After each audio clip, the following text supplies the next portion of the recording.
Hey guys, so I am back. Small technical difficulties. My phone didn't like me recording for as long as I did, so this is now a two-part video. But we're gonna pick back up with Atomize, which is an instant that says destroy target non-land permanent and proliferate. So really flexible removal that also gets more counters on stuff. This again, I think 4 mana is about fair for this. But I'm really excited to start blowing up whatever is the most threatening and then making me the biggest threat. Next we get Marcus, Mutant Mayor, a legendary creature Mutant Advisor with Vigilance Trample. And then whenever a creature you control deals combat damage to a player, draw a card if it has a +1/+1 counter on it. But if it doesn't have a +1/+1 counter, you add one to it. So he makes your stuff bigger, or he gets you card advantage. Again, pretty cool. Pretty neat. Mutational Advantage is an instant that says permanents you control with counters on them gain hexproof and indestructible until end of turn. Prevent all damage that would be dealt to those permanents this turn, and you get to proliferate. That's for 3 mana. That seems like a massive bargain to have that, all of those effects. So at instant speed, you prevent people from targeting your stuff, make them indestructible, prevent damage, and you proliferate for 3 mana. That's kind of insane. That's awesome. Vault 87, another saga, Forced Evolution. This one, Chapter 1, gain control of target non-mutant creature for as long as you control Vault 87. Second chapter, put a +1/+1 counter on target creature you control. It becomes a mutant in addition to its other types. And 3, draw cards equal to the greatest power among mutants you control. So I think it kind of wants you to steal somebody's thing, make it bigger, make it a mutant, and then draw a bunch of cards. But there's nothing saying that the card you steal has to be the card that you put a +1/+1 counter on. You can put it on another mutant, it just doesn't change its creature type. Next we have the Nuka Nuka Launcher, which is really fun to say. Nuka-Cola being a very popular soda in the Fallout universe. So equipped creature gets +3/+0 and has Intimidate, which we don't see a lot anymore. Intimidate basically being replaced by Menace. But Intimidate means it can't be blocked except by artifacts or creatures that share a color with them. And whenever equipped creature attacks until end of defending player's next turn, that player gets 2 rad counters whenever they cast a spell. Oh, wow. So, yeah, especially for like Spellslinger decks, this could be really debilitating. Because this doesn't even have to deal damage. It's just whenever it attacks, the defending player starts amassing massive rad counters whenever they cast spells, and that's until their next turn. If you attack somebody whose next turn is not immediately after yours, that's anytime they cast instants and cast anything on their turn. So this could be really strong. The fact that this doesn't need to do damage is kind of nuts, but I really love it. Next we have a vehicle, Reconcraft Theta, which is a flying artifact vehicle with crew 2. In order to crew an artifact, you have to tap creatures whose total power is the crew cost, in this case 2, to turn it into a 4/4 creature until end of turn. When it enters the battlefield, you create a 0/0 blue alien creature token, and then you put a +1/+1 counter on it. And then whenever Reconcraft Theta attacks, you proliferate. So in this case, the creature it creates can't actually pilot the ship, but it does make it a bit easier to get that crew cost off. We've got a land, which honestly I feel should be a legendary land because it is a named location. The Mariposa Military Base. You may have the base enter the battlefield tapped. If you do, you get 2 rad counters. Tap it to add 1 colorless. Or pay 5 mana and tap it to draw a card, which costs 1 less to activate for each rad counter you have. So if you've got 5 or more rad counters, you can just tap it to draw a card. Again, playing into the themes of this deck, I'm just a little confused as to why it's not legendary. Because especially if it's a commander card, there's no real reason for it to not to be legendary because, again, the singleton rule. We've got Overflowing Basin. These are cool because these actually finish out a cycle of cards from I don't know how many years ago that are all lands that allow you to mana fix, essentially. You pay 1 and tap it to add 2 mana of different colors. In this case, blue and green. And there is one for each of the 3 permutations, I think. So we've got Viridescent Bog, which taps for Golgari, or black-green. And I don't see the other one in here. Are there only 2? Oh, okay, that's because the other one is actually an old card, so that's why it's not in like the newer cards. We have Fraying Sanity, an enchantment aura curse, which the curse auras came about in Innistrad, my favorite Magic set. Aura curses allow you to enchant other players. And at the beginning of each end step, enchanted player mills X cards, where X is the number of cards put into their graveyard from anywhere this turn. So the idea is to enchant somebody, possibly yourself, or an opponent, and give people a bunch of rad counters. So when they mill cards, they mill additional cards. Inexorable Tide is next, and this is a card that, again, is from the original Scars of Mirrodin block. And it's just awesome. Like, it was kind of a bulky rare when it first came out. Like, it was maybe a bug or 2, but it's gotten a lot more popular because of Commander. And it's actually a pretty expensive card nowadays, so I'm really happy to see it get a reprint. And it's whenever you cast a spell, you proliferate. It is a hell of an enchantment, especially for a deck like this. Speaking of enchantments for a deck like this, we have Branching Evolution. If 1 or more +1/+1 counters would be put onto a creature you control, twice that many +1/+1 counters are put on that creature instead. So it's like, it's a baby doubling season, but it's very good, especially in this deck. It's going to do really great things. We have the Guardian Project, which is another enchantment that says whenever a non-token creature enters the battlefield under your control, if it doesn't have the same name as another creature you control or a creature in your graveyard, draw a card.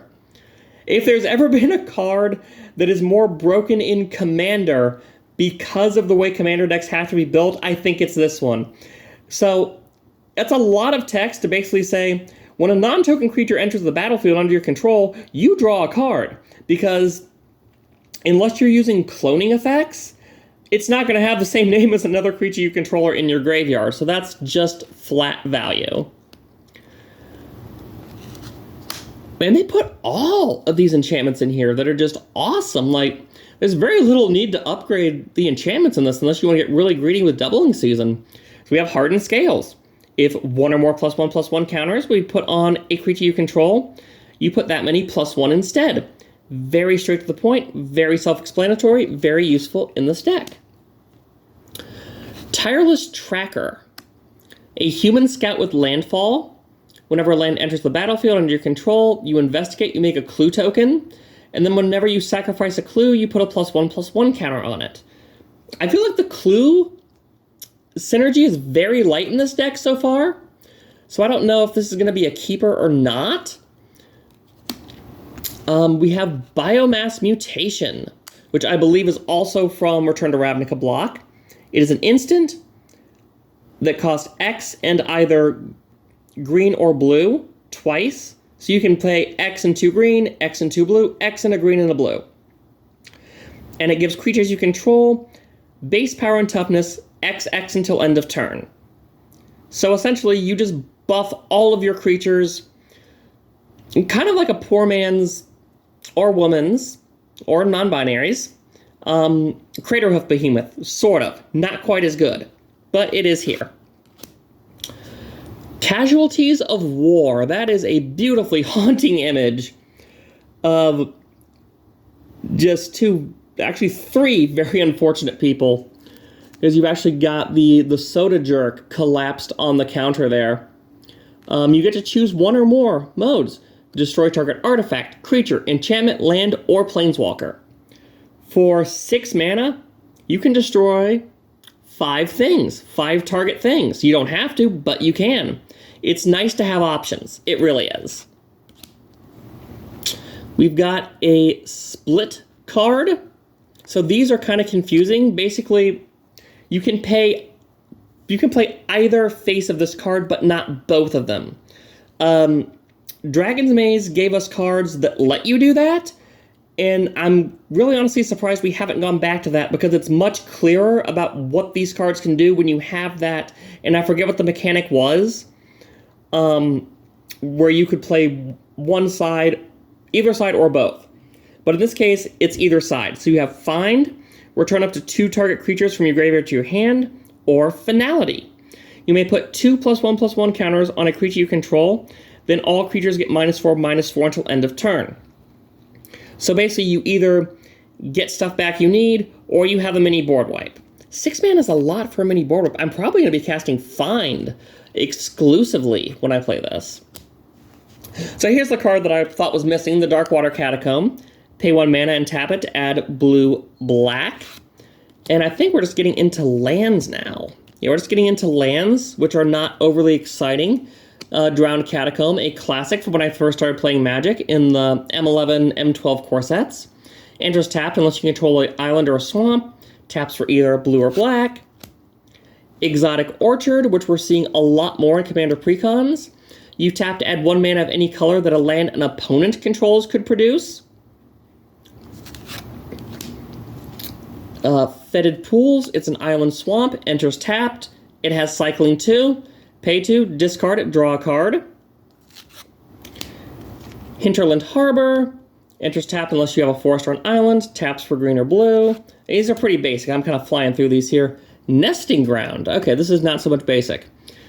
So it taps for colorless, and then you pay 1 and tap it to move a counter from target permanent you control to another target permanent. Activate only as a sorcery. So you can essentially use it to buff up another creature and debuff one of your creatures. Activate only as a sorcery makes this very limited, so it's not great, but it is kind of useful. Sunken Hollow, tapped for blue or black. It's an island swamp, and it enters tapped unless you control 2 or more basics. Temple of Deceit, enters tapped. When it enters, you scry 1, look at the top card of your library, you can put it back on top or the bottom of your deck, and it taps for blue or black.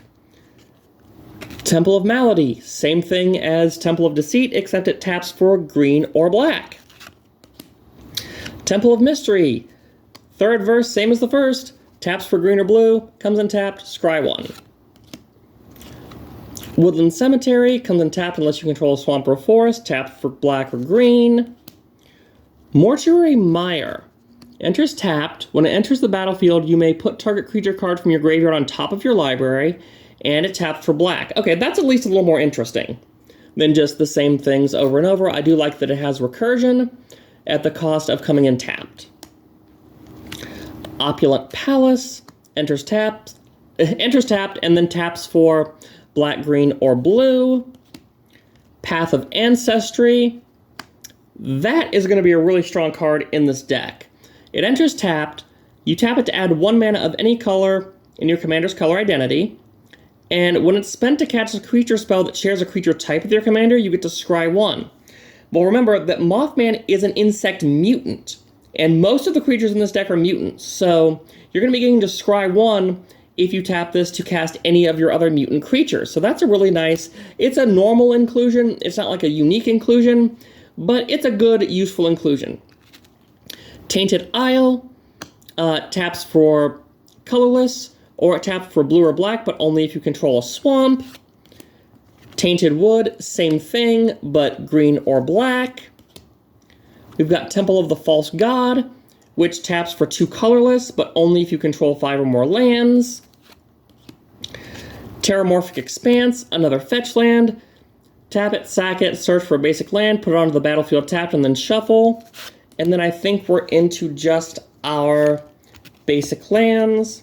different arts for swamps. These are actually really cool arts that I love when black cards, especially lands, really play with the green and the black, like this really like noxious, toxic greens and blacks. Looks like there's only 2 different arts for those.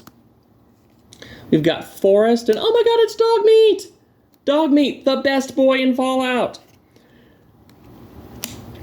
Got more Forest. Again, it looks like there's only 2 different designs for these.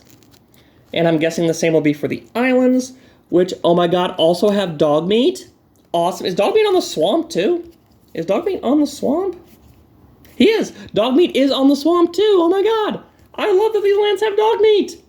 That's so exciting. I got so excited when I watched the trailer for the new Fallout show, and the first shot of Dogmeat, I audibly squealed his name. Like, I'm very excited. Yep, and we have islands. So that is the deck. Overall, a really strong deck. Really cool. We'll look at the tokens really quick. Like, we already went over the radiation token. And I love that these tokens are double-sided. So there's our zombie mutant. We have our alien from our spaceship. And on the back, we've got a clue.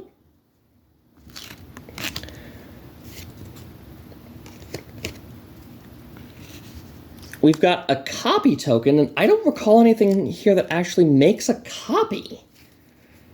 Does anything else make a copy? Like, does it... Oh, you know what makes a copy? The Radstag. The Radstag makes a copy. So that's your Radstag copy there. We've got more copy, more mutant, another mutant, another copy. Lots of the same things there. We have another alien clue, which is interesting because there's only 1 card in here that makes the alien. So I don't know, I might have liked another zombie mutant or another rad counter. We are getting a lot of zombie mutants and a lot of clues and copies. And then the last 3 here, they're all radiation counters, and they're all also zombie mutants. So yeah, zombie mutants are going to be a really big thing that this deck is going to make. And if you know me, you know I love making tokens. I love my Chatterfang deck, I love my Jetmir deck, zombie tokens, cat tokens, scroll tokens, love them all. So, let's get into this collector booster. You all have waited for like 40 minutes, maybe 50 at this point, while I've gone on and on about this deck. So, let's open up this booster pack of a grand total of 2 cards and see what we've got here. So we've got, oh, that's cool. So we have an extended border Casualties of War, which I will go ahead and put in the deck. I'll swap it out. And those are cool. Those are nothing amazing, but they're nice to have. So we just have an extension on the art there. It's not a massive extension, but we can see just a little bit more of the art, which is cool. And we also have Junktown, which is a foil, which is not going to do anything for my deck, but it is a foil rare. That's an extended foil rare, actually. That's kind of cool. Tap to add colorless, and then pay 4 and a red to sacrifice it and create 3 junk tokens. I don't know what junk tokens do because they're not in my deck. But that's not bad. We got 2 rares out of our little sample pack there. I was kind of hoping to have one of the Vault Boy variants. I don't know if they're available in collector's packs or in collector sample packs, but that is what we've got. So this has been me losing my voice as we're talking about Mothman and mutants and Fallout and magic. And I hope you guys have enjoyed this crazy journey we've gone on together. If you want to see more magic content from me, more pack openings, more stuff like that, let me know in the comments below. Be sure to like, share, comment, and subscribe. And hit the bell notification so you don't miss any more weird experimental videos like this one. And I will see you all on the next video. Bye!